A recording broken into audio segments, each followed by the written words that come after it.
24ನೇ ತಾರೀಕು ಶನಿವಾರ ದಿವಸ ಇಂಡಿ ಪಟ್ಟಣದಲ್ಲಿ ಪೂಜ್ಯ ಜ್ಞಾನಯೋಗಿ ಸಿದ್ದೇಶ್ವರ ಶ್ರೀಗಳ ಹೆಸರಿನಲ್ಲಿ ಒಂದು ಭವ್ಯವಾದಂಥ ಸಮುದಾಯ ಭವನ ಕಟ್ಟಡವನ್ನು ಮಾಡಬೇಕು ಅಂತೇಳಿ ಆ ಭೂಮಿ ಪೂಜಾ ಕಾರ್ಯಕ್ರಮವನ್ನು ಅದೇ ರೀತಿ ವಿಜಯಪುರ ಜಿಲ್ಲಾ ಗಾಣಿಗ ಸಮಾಜ ಬಾಂಧವರ ಬೃಹತ್ ಸಮಾವೇಶವನ್ನು ಏರ್ಪಡಿಸಿದ್ದೇವೆ. ಈ ಒಂದು ಕಾರ್ಯಕ್ರಮಕ್ಕೆ ನಮ್ಮ ಸಮಾಜದ ಮುಖಂಡರು ಮಾಜಿ ಉಪಮುಖ್ಯಮಂತ್ರಿಗಳಾದಂಥ ಸನ್ಮಾನ್ಯ ಶ್ರೀ ಲಕ್ಷ್ಮಣ ಸವದಿ ಅವರು ಅಧ್ಯಕ್ಷತೆಯನ್ನು ವಹಿಸ್ತಾ ಇದ್ದಾರೆ.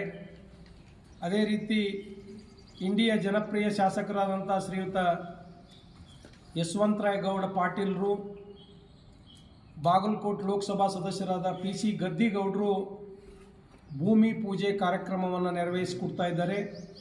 ವಿಜಯಪುರ ಜಿಲ್ಲಾ ಉಸ್ತುವಾರಿ ಸಚಿವರು, ಕೈಗಾರಿಕಾ ಸಚಿವರಾದಂಥ ಶ್ರೀಯುತ MB ಪಾಟೀಲರು, ಅದೇ ರೀತಿ ಇನ್ನೋರ್ವ ವಿಜಯಪುರ ಜಿಲ್ಲೆಯ ಸಚಿವರಾದಂಥ ಸನ್ಮಾನ್ಯ ಶ್ರೀ ಶಿವಾನಂದ ಪಾಟೀಲರು ಉದ್ಘಾಟನೆಯನ್ನು ನೆರವೇರಿಸ್ತಾ ಇದ್ದಾರೆ.